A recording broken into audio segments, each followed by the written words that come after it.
Assalamualaikum warahmatullahi wabarakatuh. Nama saya Lima Sadia dari Sosiologi B semester 4.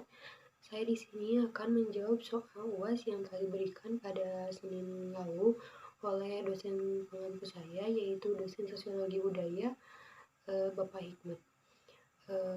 Yaitu yang pertama, pertanyaan yang pertama yaitu jelaskan salah satu objek cagar budaya yang ada di daerah Anda. Cagar budaya yang ada di daerah saya yaitu bedung.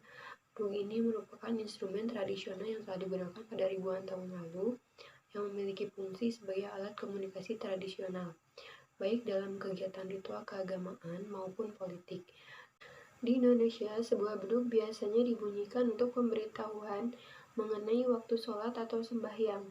Bila ditabuh, bedug ini menimbulkan suara berat bernada khas rendah, tetapi dapat terdengar sampai jarak yang cukup jauh. Untuk pertanyaan yang nomor 2, yaitu jelaskan apa yang Anda ketahui tentang kebudayaan. Kebudayaan adalah hasil kegiatan dan penciptaan batin, akal budi manusia seperti kepercayaan, kesenian, dan adat istiadat. Kebudayaan adalah seluruh sistem gagasan, tindakan, dan hasil karya manusia dalam rangka kehidupan masyarakat yang dimiliki manusia dengan belajar, sehingga dapat dipahami bahwa kebudayaan di tengah-tengah masyarakat muncul dalam tingkah laku dan dipelajari. Jadi kebudayaan tidak muncul begitu saja, namun melainkan muncul karena dipelajari. Baik, untuk yang nomor 2 yaitu apa itu peradaban. Peradaban yaitu biasanya digunakan dengan cara menyatukan segala sesuatu yang berkaitan dengan suatu masyarakat atau wilayah yang menjadi satu kesatuan. Sementara makna ini terbalik dengan arti kebudayaan. Peradaban adalah keadaan yang nyata terjadi di masyarakat sehingga dapat dilihat mengalami kemajuan dari segi perkembangan sosialnya.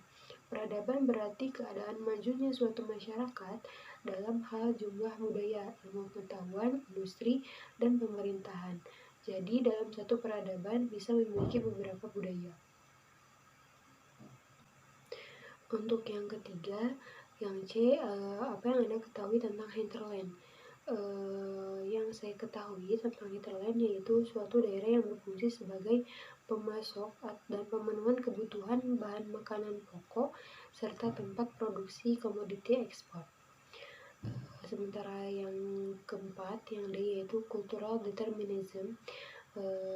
Cultural determinism yaitu kebudayaan yang sangat erat hubungannya dengan masyarakat, di mana segala sesuatu yang terdapat dalam masyarakat ditentukan oleh kebudayaan yang dimiliki oleh masyarakat itu sendiri. Untuk pertanyaan yang nomor 3, yaitu sebutkan 7 kebudayaan universal. Yang pertama yaitu bahasa, yang kedua sistem pengetahuan, lalu sistem kemasyarakatan atau organisasi sosial, yang keempat sistem peralatan hidup dan teknologi, yang kelima sistem mata pencaharian hidup, yang keenam sistem religi, dan yang terakhir kesenian. Untuk pertanyaan yang selanjutnya yaitu yang B, sebutkan unsur kebudayaan nasional.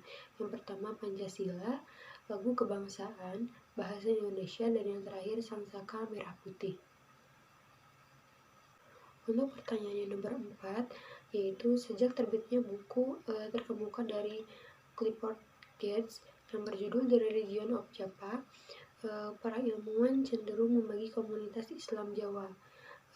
Pertanyaannya yang A, yaitu jelaskan 3 klasifikasi umat Islam di Indonesia menurut Clifford Geertz. 3 klasifikasi ini yaitu yang pertama varian abangan, tradisi keagamaan. Abangan terdiri dari pesta keupacaraan yang disebut selamatan, sebuah kepercayaan yang kompleks dan rumit.